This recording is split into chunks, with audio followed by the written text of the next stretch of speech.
F'inqas minn sena 150 persuna f'Għawdex użaw is-servizzi mogħtija mill-ewwel ċentru fil-Gżira għal persuni li jkunu f'qagħda vulnerabbli jew vittmi tal-vjolenza domestika. b'75% mill-każi tressqu proċeduri fil-qorti kontra dawk li wasluhom f'tali sitwazzjoni. Iċ-ċentru li jinsab fir-Raba' ta' Għawdex ilu jopera minn Settembru tal-2024 u joffri diversi servizzi ta' appoġġ u assistenza minn professjonisti, membri tal-Korp tal-Pulizija u ħaddiema mħarġin speċifikament fil-qasam. Xi servizzi tal-appoġġ jingħataw ukoll minn professjonisti tal-Fondazzjoni għal Ħarsien Soċjali, l-FSWS, permezz tad-Domestic Violence Risk Assessment Service. Waqt żjara li għamel f'dan iċ-ċentru il-Ministru għall-Intern, is-Sigurtà u x-Xogħol Byron Camilleri ingħata tarif dwar il-proċeduri mħaddin f'każ ta' rapport ta' violenza domestika u minn vittmi vulnerabbli.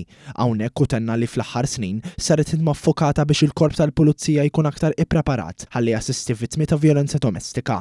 Dan filwaqt li l-estensjoni ta' dan is-servizz fil-Gżira u Ċija iturija tal-impenn favur vittmi madwar il-pajjiż kollu. B'dan il-mod, il-Korp tal-Pulizija effettivament qed jagħti servizz aħjar, inkluż diversi xogħlijiet u riżultati li diġà kisbu propju fil-Gżira u Ċija u allura dan is-servizz issa huwa estiż madwar Malta u Għawdex kollha. It-twaqqif ta' dan l-ewwel ċentru f'Għawdex sar wara li l-Korp tal-Pulizija waqqaf l-ewwel skwadra speċjalizzata bl-isem ta' Gender Based and Domestic Violence Unit propju 5 snin ilu. Dan filwaqt li l-ewwel ċentru li laqa' vittmi vulnerabbli fetaħ is-sena l-oħra f'Santa Luċija.